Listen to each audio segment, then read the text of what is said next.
Malware is a type of malicious software that can be used to obtain your sensitive information or delete or modify files.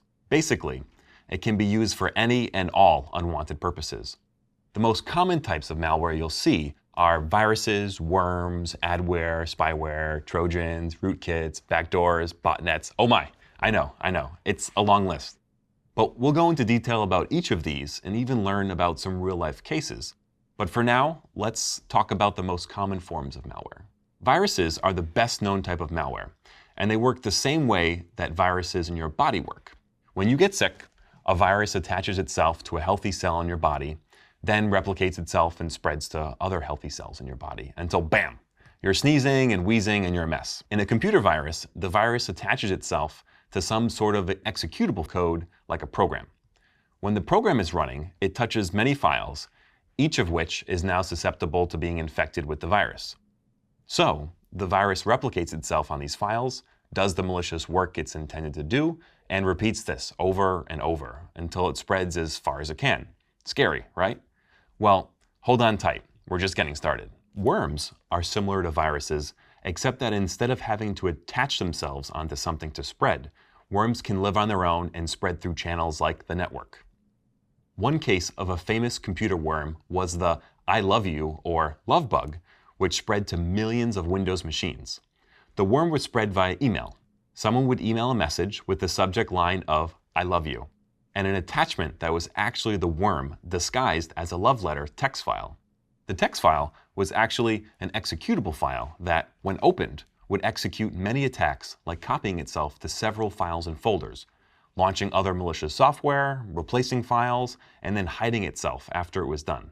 The worm spread by stealing email addresses that were in the victim's computer and chat clients. It then proceeded to send that email out to everyone in the address book.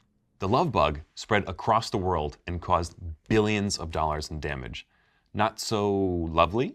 This was just one of the many reasons why you should never open email attachments that you do not recognize. Adware is one of the most visible forms of malware that you'll encounter. Most of us see it every day.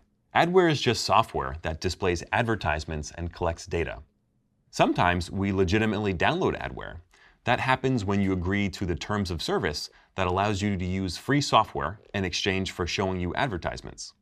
Other times, it may get installed without your consent and may do other malicious things than just display advertisements. In Greek mythology, there's a famous tale of the evasion of the city of Troy. The Greeks, who had been trying to gain access into the walled city, finally decided to hide themselves in a giant wooden statue of a horse under the guise of a gift. The Trojans allowed the gift inside, then, in the dead of night, the Greeks broke out of the statue and attacked the city. In computer security, we have malware that functions like a Trojan horse, and it's named after this exact thing. A Trojan is malware that disguises itself as one thing but does something else. Just like how the historical Trojan horse was accepted into the city by the citizens of Troy, a computer Trojan has to be accepted by the user, meaning the program has to be executed by the user. No one would willingly install malware on their machine. That's why Trojans are meant to entice you to install them by disguising themselves as other software. Spyware is a type of malware that's meant to spy on you, which could mean monitoring your computer screens, key presses, webcams, and then reporting or streaming all of this information to another party. It's not good. A keylogger is a common type of spyware that's used to record every keystroke you make. It can capture all of the messages you type, your confidential information, your passwords, and even more. Ransomware is a type of attack that holds your data or system hostage until you pay some sort of ransom. A case of ransomware was the WannaCry ransomware attack in May of 2017. The malware took advantage of a vulnerability in older Windows systems, infecting hundreds of thousands of machines across the world. Most notably, the attack shut down the systems for the National Health Services in England, causing a health-related crisis. The WannaCry ransomware attack devastated systems around the world. These types of attacks are becoming more common, and we need to be ready to fight them. So let's soldier on.